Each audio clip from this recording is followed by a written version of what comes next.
Okay, y'all, I'm back drinking some of the tea I just cleaned out the pot with. Uh, I love it. Forgot to mention something. Another staple in my tea lately has been ashwagandha. And ashwagandha is an herb that I just got into. I also like the fact that it says Waganda. Yeah, I'm hooked on the Marvel movies. But this is also wildcrafted and organic by Sun Potion. I kind of like this website too. They speak it a lot about a lot of herbs I haven't heard of before.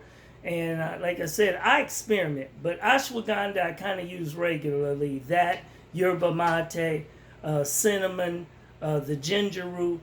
I don't have it now, but turmeric is pretty regular in it. Elderberry, and then I usually either use stinging nettle leaves, or lately is stinging nettle and blue vervain. Blue vervain. I also use what's called sweet bay leaf. And once again, like I said, I'm very particular. It must be organic, hopefully wild crafted. I get a lot of my herbs too from, like I said, Akeem Paris. I'll send the link in the message. So just wanted to reiterate that.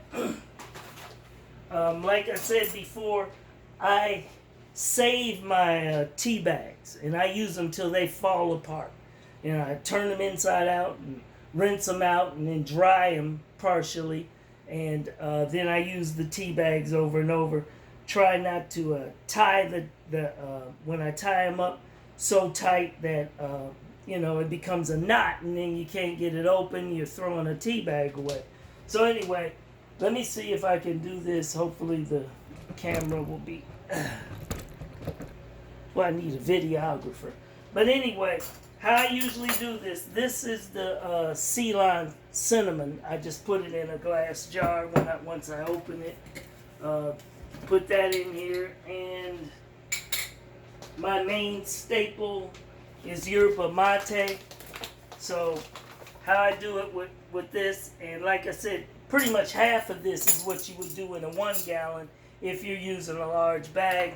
A large bag is equal to 2 small bags. But I use 6 tablespoons of yerba mate in 1 bag. So that's 1, 2, 3, 4, 5, 6. It's kind of what I put in there in one bag of that. Then I also use 6 tablespoons of cinnamon. 1, 2, 3, 4, 5, 6. Okay, that's what I put in to 1 bag there. Then, actually, let me do my second bag because I do 2 bags for the large one. So let me get that done too quickly.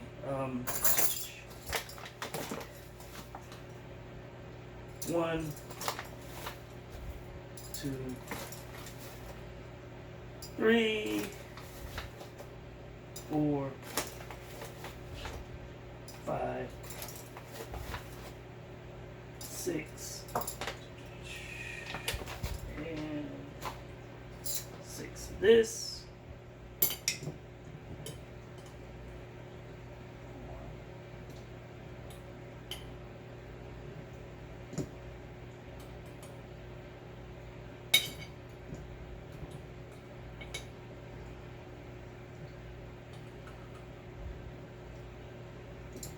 Okay, approximately six tablespoons of those herbs right there.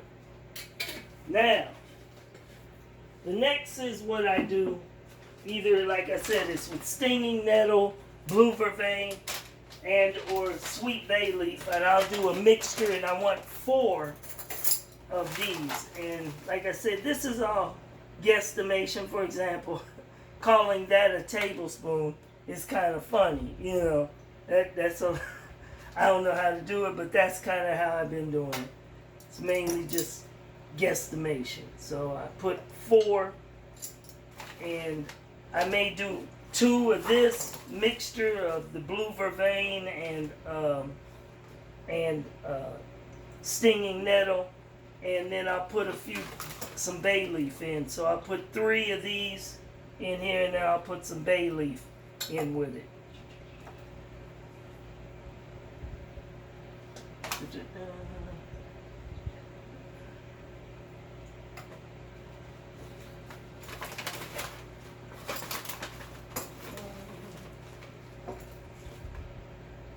And yes, I clean up all this stuff and save it because this stuff costs some money.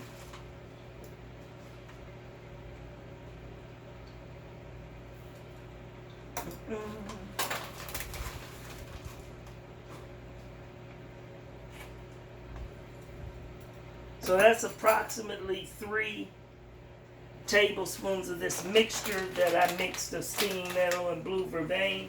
Like I said, I'll use just Stinging Nettle, which is a little less expensive, but then I'll put the rest of this stuff in.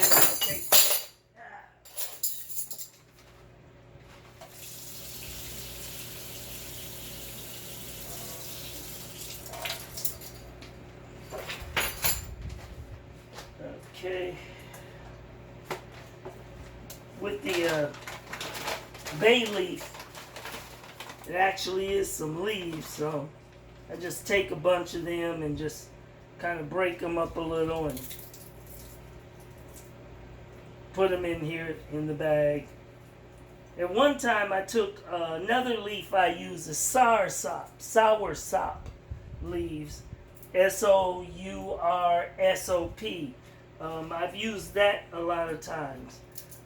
That's also very helpful, and so, but I've taken soursop leaves because they were pretty large leaves and just laid them in the pot and just let them lay in the pot. No need in putting them in the bag. I've done that with bay leaves, but bay leaves tend to break up more than soursop, so I put them in the bag so you just don't have a bunch of pieces of stuff in your tea. Plus, bay leaves can be kind of sharp, so you know that's harsh on your esophagus, your throat, and your digestive system to have such sharp leaves. Bay leaves are good, you know, you use them when you're making stuff, but you don't eat or drink the leaf itself because of its, you know, its physical makeup is kind of sharp and irritating to the body. So now I do those things, and next is the ashwagandha. And ashwagandha, this one I put a teaspoon of ashwagandha, actually about a teaspoon and a half. Definitely helps with mood. Ashwagandha helps with mood and mood swings. Look it up. Look it up and read about it. I don't want this video to be so in detail since everybody's just more interested in kind of the recipe. But these herbs and things are very important. I mean, if you look in here, there's other herbs I'll use too, like rhodiola rosea. I use that sometimes. Horny goat weed, long jack, I use that. There's a bunch of others too. Oh yeah, this also grows in Ohio a lot. Ginkgo biloba, ginkgo trees. In fact, if you go down on Brown Street, you'll see a lot of ginkgo trees. All right, I put the ashwagandha in. Next is the cayenne. I don't get crazy with the cayenne. But for this, I would say I use 3/4 teaspoon of cayenne, organic cayenne, and I'll put that in here. I'm going to one day take, what's the herb? Oh man, it slipped, not herb, the pepper. What are these peppers called again? I can't remember right now. Daggone it. Habaneros. I might just take a couple habaneros and don't break them open. Just put it in the pot. In fact, that's a key to making soup, where you can get the taste of the habanero, but not the super heat. You just put it in there and never let it break open, and it gives the flavor of it without the overpowering spice. Though I like the overpowering spice. But I may do that in a tea too. I may just put habanero, the whole pepper in there, and don't let it break open. Alright, so now I got that in there. Finally, I want to add this. This is the elderberry. And elderberry, I'm pretty generous with it too. Elderberry definitely makes your tea dark. But it's an antioxidant, a big time antioxidant. So 1, 2, 3,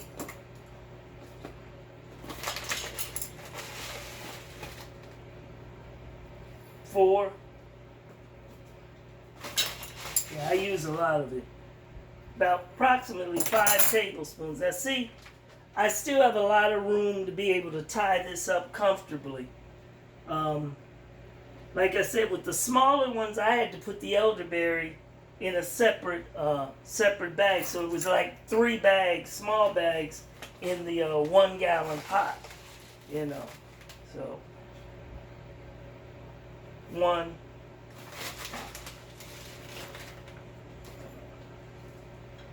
It's always fun. Getting to the end of my elderberry. 2.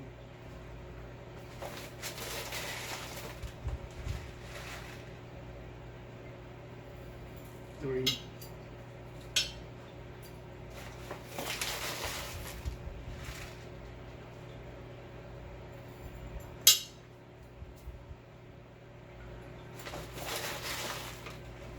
That's a lot of elderberry, but it's cool. Sometimes I don't use as much. Like I said, this is kind of the option level of what I do, but I'm going to put it in here this time.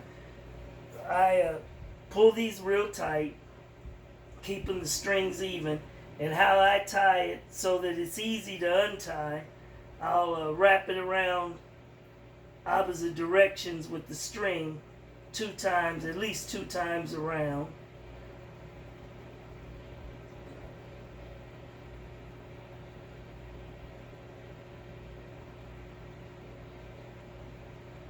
And then I just make the little loop and tie it so, you know, I don't want to tie it where I have to pick it apart. I use a fork sometimes to pick it apart, and it starts tearing up the string.